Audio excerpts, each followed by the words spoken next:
câncer de próstata é o mais frequente entre os homens no Brasil. Segundo o INCA, que é o Instituto Nacional do Câncer, são estimados 71 mil novos casos por ano, isso para o triênio entre 2023 e 2025. Eu te convido para a gente refletir e quebrar tabus sobre a saúde dos homens. Sejam bem-vindos ao Cores da Saúde, Novembro Azul, que é o mês de conscientização do câncer de próstata. Essa ação é apoiada pela Origin Health e hoje em parceria com o Instituto Oncoguia. Eu sou Carolina Belin, repórter de saúde da MIT Technology Review Brasil, e eu recebo o médico, urologista e membro do Comitê Científico Oncoguia, Dr. Fernando Clarks. Obrigada pela sua participação e disponibilidade, doutor. Obrigado, Carol. É uma honra estar aqui. É sempre uma oportunidade muito valiosa a gente poder trabalhar em conscientização da população, das pessoas sobre essa doença que é tão prevalente. Doutor, existem e quais são os fatores de risco para o câncer de próstata e como que os homens podem reduzir as chances de desenvolver essa doença? Então, o principal fator de risco para o câncer de próstata é a idade.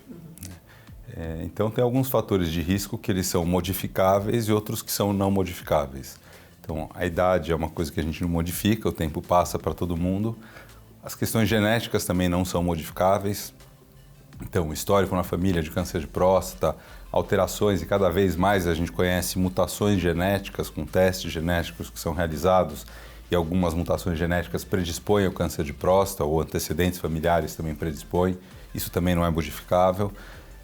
Existem questões étnicas, né? Então, indivíduos de pele preta têm mais chance de ter câncer de próstata e câncer em idade mais nova e mais agressivo.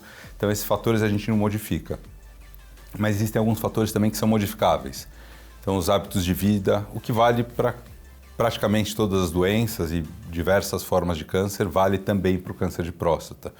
Então, atividade física, não fumar, manter um peso adequado, evitar uma dieta baseada em excesso de consumo de carne vermelha, dormir bem, evitar estresse excessivo, tudo isso diminui também o risco de câncer de próstata. E além de não ter a doença ou diminuir a chance de ter a doença, todos os cuidados de detecção precoce, que é muito o que a gente fala nesse mês, em todas as campanhas de conscientização. Para a detecção precoce, exames preventivos. Ainda é muito tabu, ainda existe muito preconceito envolvendo exames preventivos, doutor? É uma realidade? Olha, infelizmente sim. Felizmente cada vez menos, mas infelizmente ainda existe tabu. Com frequência a gente se depara com homens que têm o diagnóstico dessa doença numa fase mais avançada do que poderia ter acontecido, por receio, por não procurar o médico.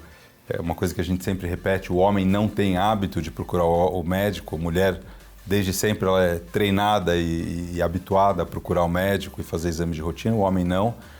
E é difícil o homem resgatar esse hábito em algum momento da vida. Então, infelizmente, ainda é frequente sim a gente se deparar com homens que, por receio, e não só da próstata, mas da saúde em geral, eles acabam tendo ou doenças que poderiam ter sido evitadas ou diagnósticos muito mais tardios do que poderiam ter acontecido. E tem um período da vida, o senhor relacionou a questão da idade, em que o homem deve começar a realizar esses exames preventivos? Especificamente para o câncer de próstata, depende um pouco dos fatores de risco, então entre 40 e 50 anos. Mas o homem também tem que se preocupar com várias outras questões de saúde. Então, em geral, o que a gente gosta de dizer é que assim, a partir dos 40 anos é importante o homem olhar para a saúde. É sempre importante olhar para a saúde.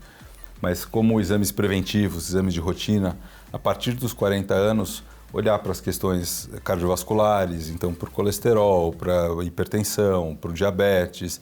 E nesse contexto também começar a fazer os exames para avaliação prostática, não necessariamente o exame de toque retal, que talvez seja o grande tabu, mas pelo menos ter um exame de sangue, um exame de PSA basal, para entender como é que ele está e a partir daí também fazer o acompanhamento. A gente está falando de exames anuais. Exames anuais ou talvez a cada 2 anos, aí é uma coisa que tem que ser avaliado para cada indivíduo junto com o médico. Esse diagnóstico, quando ele vem precoce, ele é determinante para o tratamento, né? Exatamente. Um tratamento bem sucedido. Exatamente. Isso a gente vê ao longo do tempo a mudança que teve para essa doença. Então, há 30 anos, há 40 anos, a grande maioria dos casos de câncer de próstata eram detectados em fases mais avançadas. E os índices de cura eram tão baixos quanto 5%. Hoje é uma situação que se inverteu. Se a gente pega estatísticas de países desenvolvidos, 95%, 96% dos casos são detectados com a doença muito em fase inicial. E nessas situações, as chances de cura são muito próximas a 100%. Então, a detecção precoce para o câncer de próstata está muito associada à cura da doença. E o contrário também é verdadeiro. A detecção em fases mais tardias, quando a doença já saiu da próstata, a chance de cura ela se reduz bastante. Quando a gente, voltando ao fator de risco, né, da idade, quando a gente pensa hoje na população brasileira, uma população que está envelhecendo. A gente está fazendo, né, essa mudança, essa transição, né, na nossa pirâmide. Isso influencia, né, por exemplo, 71 mil novos casos, segundo o INCA, nesse triênio, nesses grandes números de incidência de câncer de próstata, quando a gente tem uma população mais velha? Sim ou não? Influencia bastante. Né? A estimativa hoje é de 1 a cada 6 homens, eles vão sofrer dessa doença em algum momento ao longo da vida. 17% da população masculina, que é bastante. Mas, com o envelhecimento populacional, a perspectiva é que esse número aumente, que 1 em cada 5, 1 em cada 4, existem estimativas até que daqui a talvez 50 anos, 1 em cada 3 homens ao longo da vida, em algum momento, vão ter o diagnóstico de câncer de próstata. Então, com o envelhecimento populacional, essa é uma doença que fica cada vez mais comum, sim. Quando a gente fala de tratamento, doutor, hoje a gente tem a medicina evoluindo, a medicina genética, né, que trouxe tantas contribuições, terapias avançadas, inovadoras. Hoje isso também tem se refletido no tratamento específico para o câncer de próstata? Muito, muito, demais. Nas mais variadas esferas que envolvem essa doença. Então, em relação ao diagnóstico, a gente tem ferramentas extremamente eficientes, úteis, para o diagnóstico, então exames como a ressonância magnética, como os exames de PET específicos para o câncer de próstata, e tantas outras ferramentas para direcionar a biópsia. A gente tem tecnologia entrando cada vez mais e ajudando a gente muito a fazer um diagnóstico mais preciso e mais precoce. Em relação aos tratamentos também, né, os procedimentos cirúrgicos, a tecnologia entra muito, cirurgia robótica, a radioterapia com equipamento de ponta, com procedimentos radioguiados, e em relação aos fármacos, aos novos fármacos. Então a gente tem medicamentos muito mais potentes, muito mais eficientes e cada vez mais também entrando na medicina de precisão. Então a gente faz testes para detectar qual alteração genética tem naquele caso, naquele tumor e direcionar o tratamento para aquela modificação genética. Isso já é uma realidade no câncer de próstata. A gente tem os mais variados tipos, talvez, 6, 7, 8 categorias de medicamentos que podem ser usados de forma isolada ou combinada para tratar o câncer de próstata nas mais diversas fases ou estágios que a doença é detectada. Isso tem trazido impactos extremamente positivos nesses tratamentos. E são acessíveis? Infelizmente, eles não são acessíveis para toda a população, né? E no Brasil, a gente tem uma diferença muito grande de acordo com, né, a possibilidade de acesso. A gente tem cada vez mais tido esse acesso, sem dúvida nenhuma, para quem tem acesso a um plano de saúde. No cenário público, infelizmente, ainda tem muitas dessas medicações, elas têm acesso restrito.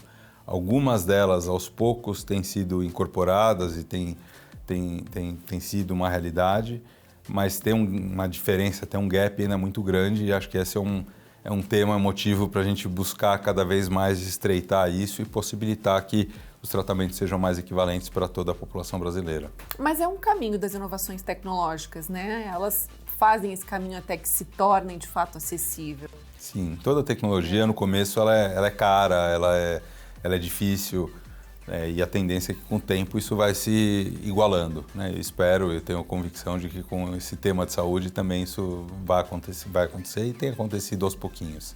Por isso, então, o nosso reforço da prevenção. Eu queria um recado assim, para o senhor nesse Novembro Azul, né, em que a gente coloca atenção. Nesse mês, claro, deveria ser o ano todo, né? Mas que orientação, que recado o senhor deixa? É extremamente importante cuidar da saúde e a estratégia do avestruz de enfiar a cabeça embaixo da terra, ela não funciona. Isso é o que a gente vê com frequência nos nossos consultórios, que quem usa essa estratégia geralmente se dá mal. O tabu, o receio, o medo do exame de toque retal, isso não deve ser um motivo para fugir do médico. Hoje a gente tem uma gama enorme de estratégias e de ferramentas. Então, se tem uma pessoa que fala, não, eu não vou fazer exame de toque retal, não foge do médico por isso. É possível ir no médico e falar, olha, isso aqui para mim não funciona, isso aqui funciona, e a gente pode pensar a estratégia dessa forma. E tem formas de fazer isso de uma maneira segura, sem colocar a saúde em risco, sem fazer uma roleta russa aí e contar com a sorte. Dá para se cuidar e ainda assim fazer isso de uma forma que não agrida aí os receios de cada um. Comunicação, o senhor falou, né, com o próprio médico, né? Isso é importante. Exatamente. Tá certo. Muito obrigada pela sua participação. O prazer foi meu, uma honra muito grande estar aqui. Agradeço também pela sua companhia. Esse episódio, Novembro Azul, ele faz parte do Cores da Saúde, uma iniciativa apoiada pela Origin Health. Obrigada mais uma vez pela sua companhia. A gente se vê.